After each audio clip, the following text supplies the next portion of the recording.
Halo teman-teman, di video kali ini saya akan membahas tentang pewarisan sifat pada manusia.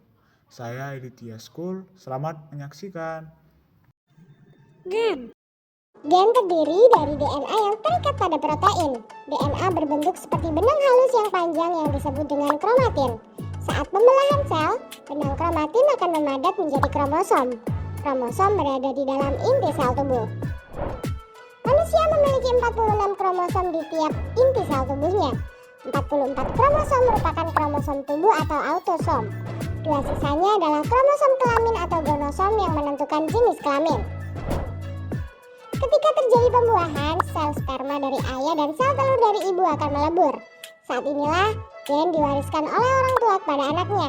Karena itu, ada sebagian sifat kamu yang mirip dengan ibu dan sebagian mirip dengan ayah. Gen terdiri dari DNA.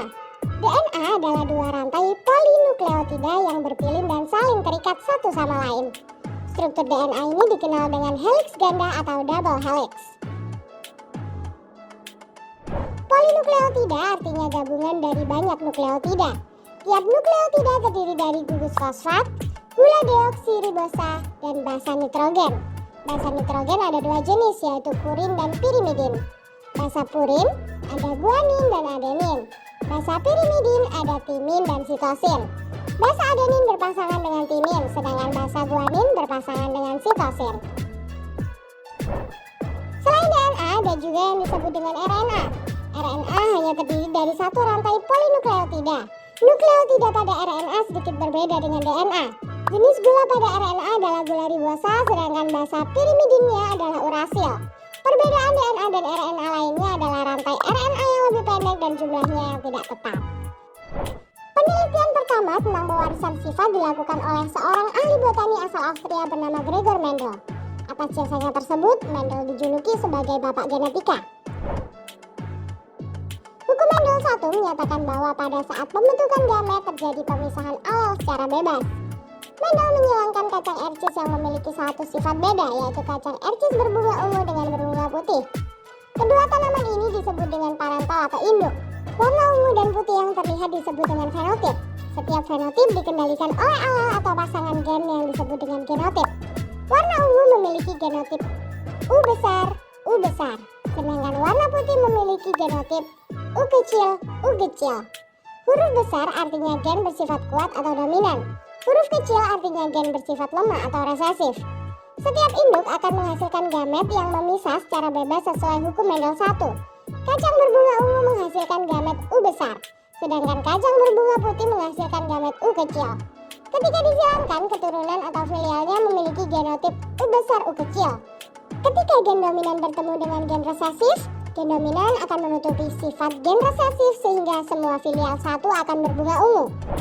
Jika sesama filial 1 disilangkan kembali, maka gamet yang terbentuk dari setiap parental adalah U besar dan U kecil. Gamet U besar bertemu dengan U besar, hasilnya U besar, dan seterusnya. Hasil akhirnya atau filial 2 memiliki perbandingan bunga ungu dan bunga putih adalah 3:1. Hukum Mendel 2 menyatakan bahwa alel yang memisah saat pembentukan gamet akan bergabung kembali secara bebas. Mendel menyilangkan kacang ercis yang memiliki dua sifat beda, yaitu kacang ercis berbiji bulat dan kuning, genotipnya B besar, K besar. Dengan kacang ercis berbiji hijau dan keriput, genotipnya B kecil, K kecil. Genotip B besar, K besar menghasilkan gamet B besar, K besar. Sedangkan genotip B kecil, K kecil menghasilkan gamet B kecil, K kecil.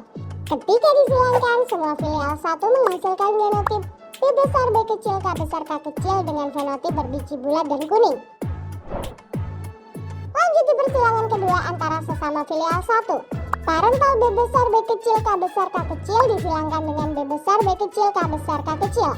Gamet yang dihasilkan dari masing-masing parental ada 4 macam, yaitu B besar, K besar, K kecil, B kecil, K besar, dan B kecil, K kecil.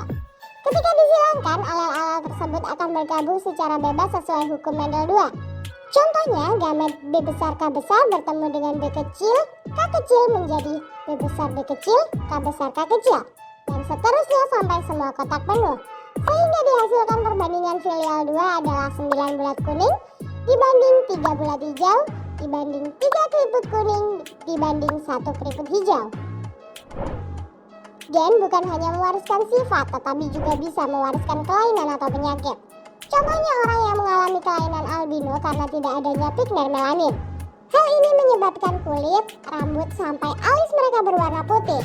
Kondisi albino ditentukan oleh gen A kecil.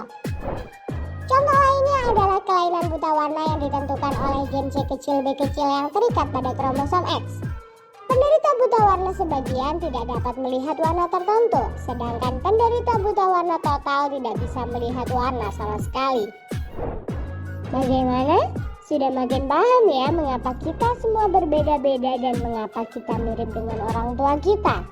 Jangan lupa untuk selalu bersyukur dengan bentuk tubuh yang diberikan Tuhan kepada kita.